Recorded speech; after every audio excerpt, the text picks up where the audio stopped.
ಇಂದೇ ಡೌನ್ಲೋಡ್ ಮಾಡಿ ಮತ್ತು ನಿಮ್ಮ ನೆಚ್ಚಿನ ಶೋಗಳನ್ನು ಆನಂದಿಸಿ.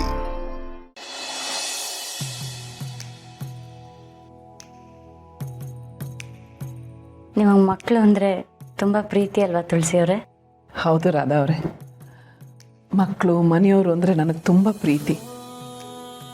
ಈ ಮನೆ ನಾನು ಕಳ್ಕೊಂಡಿರೋ ಖುಷಿನೆಲ್ಲ ಕೊಟ್ಟಿದೆ, ನನ್ನ ನೋವಿಗೆ ಸ್ಪಂದಿಸಿದೆ. ಮಕ್ಕಳು ಮಾಧವ್ ಅವರು ನನ್ನನ್ನು ತುಂಬ ಗೌರವಿಸ್ತಾರೆ, ನನ್ನನ್ನು ತುಂಬ ಕಾಳಜಿ ಮಾಡ್ತಾರೆ. ನಿಜ ಹೇಳಬೇಕು ಅಂದರೆ ನನ್ನನ್ನು ರಾಣಿ ಹಾಗೆ ನೋಡ್ಕೋತಾರೆ. ನಿಮ್ಮ ಈ ಬಾಂಧವ್ಯ ಖುಷಿ ಎಲ್ಲ ಹೀಗೇ ಇರಲಿ. ಅದು ಯಾವಾಗಲೂ ಹಾಗೇ ಇರುತ್ತೆ, ನೀವು ನಮ್ಮ ಜೊತೆ ಇರ್ತೀರ. ಅದು ಸರಿ, ಮಾಧವ ಅವರೆಲ್ಲಿ ಕಾಣಿಸ್ತಾ ಇಲ್ವಲ್ಲ? ಅವರು ನಮ್ಗೆಲ್ರಿಗೂ ಬಟ್ಟೆ ತರಕ್ಕೆ ಹೋಗಿದ್ದಾರೆ. ತುಳಸಿ ಅವರೇ, ಮಧುವರೇ, ಬಟ್ಟೆ ಎಲ್ಲ ಸಿಗ್ತಾ? ಎಲ್ರಿಗೂ ಬಟ್ಟೆ ತಂದಿದ್ದೀನಿ. ಬಟ್ಟೆ ಜೊತೆ ನೀವು ಇನ್ನೇನಕ್ಕೂ ಕಾಯ್ತಿರೋ ಥರ ಇದೆ. ಅದು ಹೂನ ತಂದಿ. ನನಗೆ ಗೊತ್ತಿತ್ತು ನೀವು ಮರೀದ ತರ್ತೀರಾ ಅಂತ. ಕೊಡಿ. ಕಷ್ಟಪಟ್ಟು ಮಾರ್ಕೆಟ್ ಎಲ್ಲ ಸುತ್ತಿ ನಿಮಗೋಸ್ಕರ ಹೂ ತಂದಿದ್ದೀನಿ. ಹಾಗೆ ಹೂನ ನಿಮ್ಮ ಕೈಯಲ್ಲಿ ಕೊಡೋಕ್ಕಾಗತ್ತಾ? ಇರಿ, ನಾನೇ ಮುಡಿಸ್ತೀನಿ. ತಿರುಗಿ ಈ ಕಡೆ. ಈ ಹೂವಿನ ಅಂದ ನಿಮ್ಮ ಚಂದನ ಇನ್ನೂ ಹೆಚ್ಚು ಮಾಡುತ್ತೆ. ರಾಧಾ ಅವರೇ, ಎಲ್ಲಿ? ಓಹ್, ಹೂ ಇದೆ. ಮನೆಯವ್ರಿಗೆಲ್ಲ ಬಟ್ಟೆ ಕೊಟ್ಟಿದ್ದೀನಿ. ನಿಮಗೂ ರಾಧಾ ಅವ್ರಿಗೂ ಸೀರೆ ಇದೆ, ಕೊಟ್ಬಿಡಿ, ನಾನು ಬಂದೆ.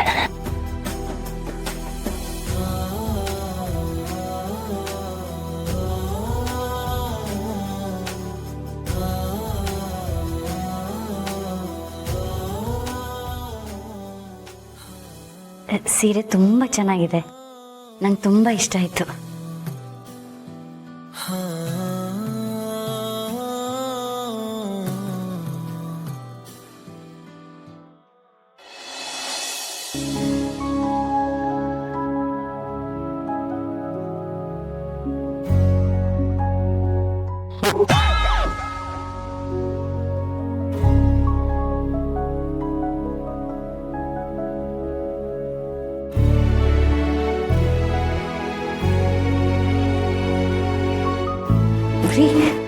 ಇದು ಅಡುಗೆ ಮನೆ, ನಮ್ಮ ಬೆಡ್ರೂಮ್ ಅಲ್ಲ.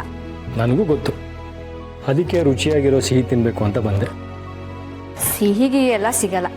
ನೀವು ಹೀಗಿಲ್ಲೇ ನಿಂತಿದ್ರೆ ಖಾರವಾಗಿರೋ ಮೆಣಸಿನ್ಕಾಯಿ ಸಿಗುತ್ತೆ, ಕೊಡ್ಲಾ? ನೀನು ಖಾರವಾಗಿರೋ ಮೆಣಸಿನ್ಕಾಯಿ ಕೊಟ್ಟರು ಅದು ಸಿಹಿಯಾಗಿ ಅನಿಸುತ್ತೆ, ಆದರೆ ನನಗೆ ಮೆಣಸಿನ್ಕಾಯಿ ಬೇಡ.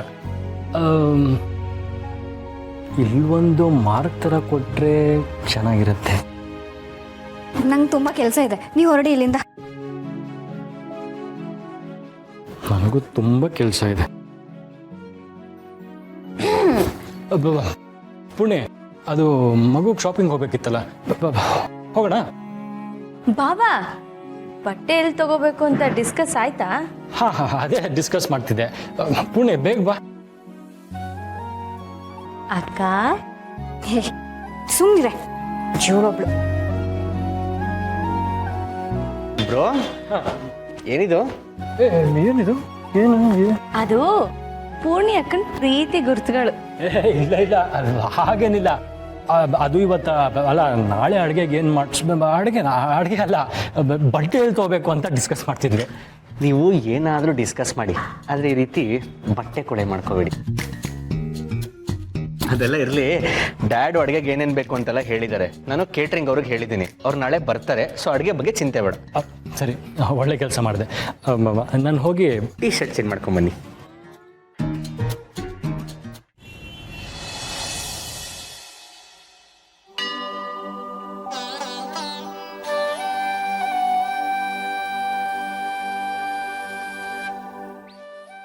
ಅಮ್ಮ, ನಿಮ್ಗಿದೆಲ್ಲ ಇಷ್ಟ ಆಗ್ಲಿಲ್ವಾ? ಏನು ಯೋಚನೆ ಮಾಡ್ತಿದ್ದೀರಾ? ಈ ಬಟ್ಟೆಗಳೆಲ್ಲ ನಮ್ಮ ಮೀರಾ ಹಾಕ್ಕೊಂಡ್ರೆ ಹೇಗಿರುತ್ತೆ ಅಂತ ಯೋಚನೆ ಮಾಡ್ತಾ ಇದ್ದೆ. ನನ್ನ ಕಣ್ಣೆದುರಿಗೆ ಬಂಗಾರದ ಬೊಂಬೆನೆ ಬಂದು ನಿಂತಾಗಾಯ್ತು. ಬಟ್ಟೆಗಳೆಲ್ಲ ತುಂಬ ಚೆನ್ನಾಗಿದೆ, ನಮ್ಮ ಮೀರಂಗೆ ತುಂಬ ಚೆನ್ನಾಗಿ ಒಪ್ಪತ್ತೆ. ಹೌದಮ್ಮ, ಇದನ್ನ ಹಾಕೊಂಡ್ರೆ ನಮ್ಮ ಮೀರಾ ಪಾಪು ನೀವು ಹೇಳ್ದಾಗೆ ಬಂಗಾರದ ಗೊಂಬೆ ಥರನೇ ಕಾಣ್ತಾಳೆ. ಬರೀ ಬಂಗಾರದ ಗೊಂಬೆ ಅಲ್ಲ, ದಂತದ ಗೊಂಬೆಗೆ ಬಂಗಾರದಲ್ಲಿ ಅಲಂಕಾರ ಮಾಡಿರೋ ಥರ ಕಾಣ್ತಾಳೆ. ಅಷ್ಟು ಕ್ಯೂಟ್ ಇದ್ದಾಳೆ ನಮ್ಮ ಪಾಪು. ದೀಪಿಕಾ, ನಿನ್ನ ಮಾತಿಂದನೇ ಗೊತ್ತಾಗ್ತಾ ಇದೆ ನಿನಗೆ ನಿನ್ನ ಅಕ್ಕನ ಮೇಲಿರೋ ಅಕ್ಕರೆ, ನಿನ್ನ ಅಕ್ಕನ ಮಗು ಮೇಲಿರೋ ಪ್ರೀತಿ ಮಮತೆ ಎಷ್ಟಿದೆ ಅಂತ. ರಾಧಮ್ಮ, ನನ್ನ ಮೀರಾನ್ ಯಾವತ್ತೂ ಪೂರ್ಣಿ ಮಗಳು ಅಂತ ಅಂದ್ಕೊಂಡೇ ಇಲ್ಲ. ಅವಳು ನನ್ನ ಮಗಳು ಕೂಡ.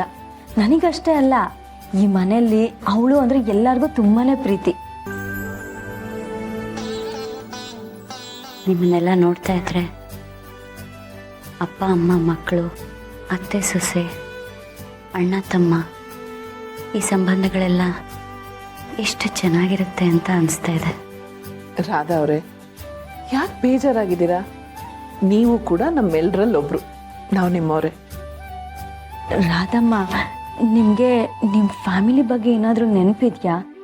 ಅಣ್ಣ ತಂಗಿ ಅಕ್ಕ ತಮ್ಮ ಯಾರಾದರೂ ಇದ್ದಾರಾ?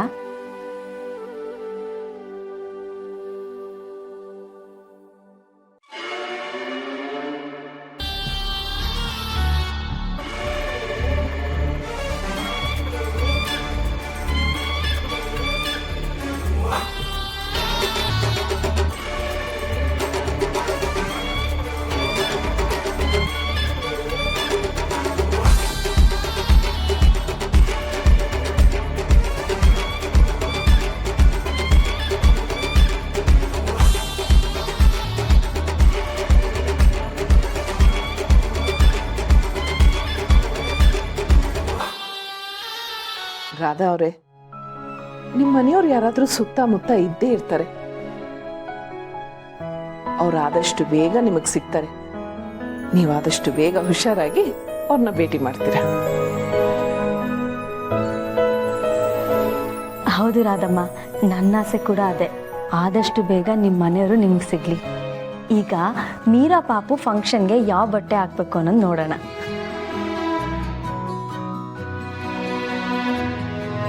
ಅಮ್ಮ, ಫಂಕ್ಷನ್ಗೆ ಮೀರಾ ಇದು ಹಾಕೊಂಡ್ರೆ ಚೆನ್ನಾಗಿರುತ್ತಲ್ಲ? ನಾನು ಆಗ್ಲೇ ಹೇಳಿದ್ನಲ್ಲ ದೀಪಿಕಾ, ಈ ಬಟ್ಟೆ ತುಂಬಾ ಚೆನ್ನಾಗಿರುತ್ತೆ ನಮ್ಮ ಮೀರಂಗೆ ಅಂತ.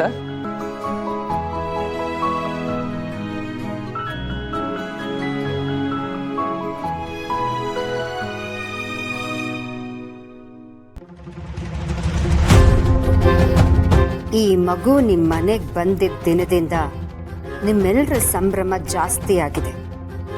ಇದಕ್ಕೆ ಅಂತ್ಯ ಹಾಡೋಕೆ ನಾನು ಬಂದಿರೋದು. ಈ ಮನೆಗೆ ಖುಷಿ ತಂದಿರೋ ಆ ಮಗು ನಿಮ್ಮ ಪಾಲಿಗಿಲ್ಲ ಅಂದರೆ